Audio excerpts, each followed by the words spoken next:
Non, je me suis pas plaint depuis si longtemps quand même. Si, quand même. Déclencheur. Duo. Après s'être plaint d'à peu près tous les épisodes de Déclencheur depuis mars 2006, la personne que vous connaissez dans les commentaires sous le nom de Mister Soul et qui s'appelle en fait Rémi, Voilà. a décidé de venir faire un épisode comme ça. Pour une fois, il ne se plaindra pas. Bonjour Rémi. Bonjour Benoît. Suite à l'épisode sur le HDR, donc les photographies à haute gamme du dynamique, qui permettent d'avoir un ciel très exposé qui ne va pas cramer et des ombres qui ne sont pas complètement noires, pour situer un peu le contexte, tu as fait un commentaire en disant mais en fait maintenant il y a quelque chose de nouveau qui s'appelle l'exposure fusion. Comment est-ce que tu utilises ça? Qu'est-ce que tu fais toi comme photo?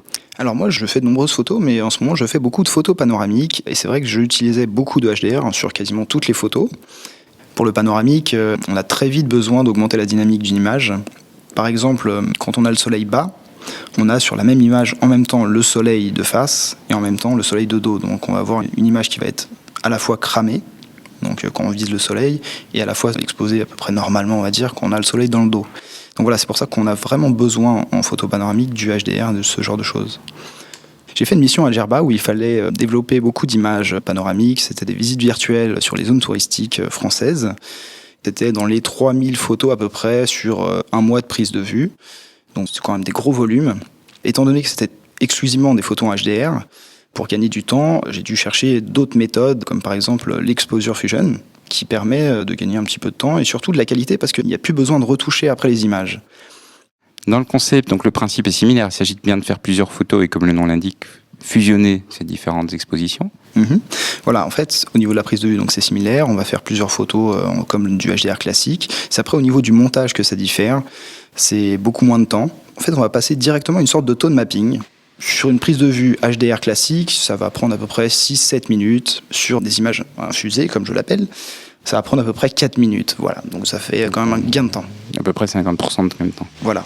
En plus de ça, en général, quand on veut un rendu assez réaliste, les images tone mappées, il faut absolument les retoucher sur Photoshop ou d'autres logiciels d'ailleurs, mais c'est quasi impératif parce que les contrastes sont très faibles. Il va falloir les retoucher, quand on veut faire vraiment les choses très très proprement par zone, etc.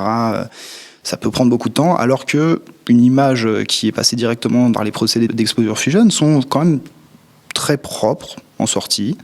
Il n'y a pas besoin de retoucher des heures et des heures, les contrastes sont bien gérés, la saturation est à peu près bonne, donc il y a vraiment des petites choses, des petites courbes à faire, et voilà, c'est tout.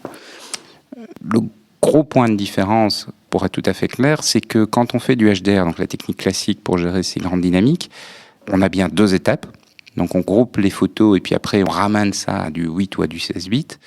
Alors qu'ici, c'est en une seule passe. Voilà, c'est en une seule passe. Et ça permet, encore une fois, de gagner du temps et de sauter des étapes. Donc voilà, on ne va pas générer le fichier HDR. En fait, on va directement intégrer les 9 images, ou enfin peu importe le nombre d'images, dans le logiciel qui va directement sortir une image toute faite. Et surtout, il faut se dire que l'autre différence par rapport au HDR, c'est que l'HDR permet des choses créatives.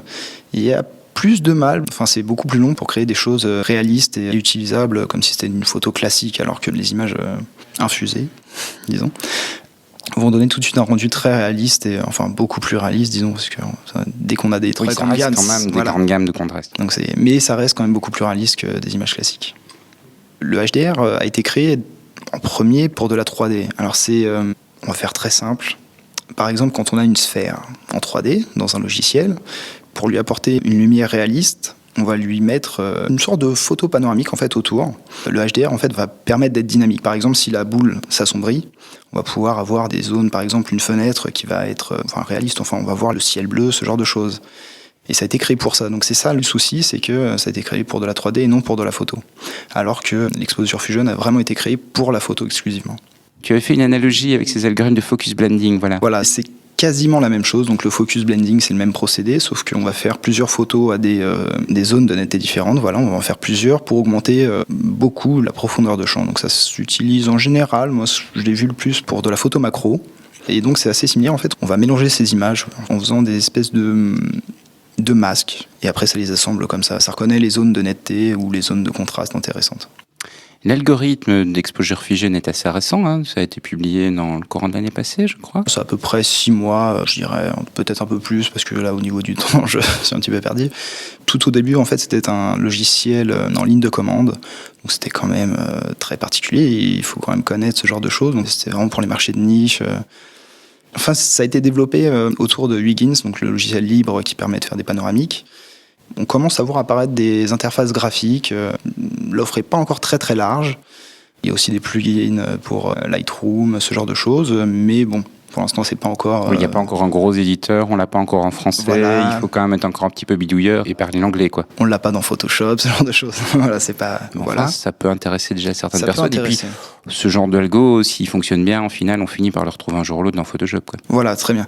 Ok, Rémi, merci pour nous avoir fait découvrir cette technique d'Exposure Fusion. Eh bien, de rien. Donc, on va mettre quelques liens sur le blog www.declencheur.com et tu nous as préparé une série de photos pour nous montrer ce que ça donne. Alors, elles sont très simples, hein, c'est des images que j'ai prises justement pour l'exemple, pour bien qu'on comprenne. Donc, c'est pris dans une maison avec le sol équitable dehors. Mais voilà, vous pourrez voir à quoi ça ressemble sur ces images. Ok, merci, salut. Salut.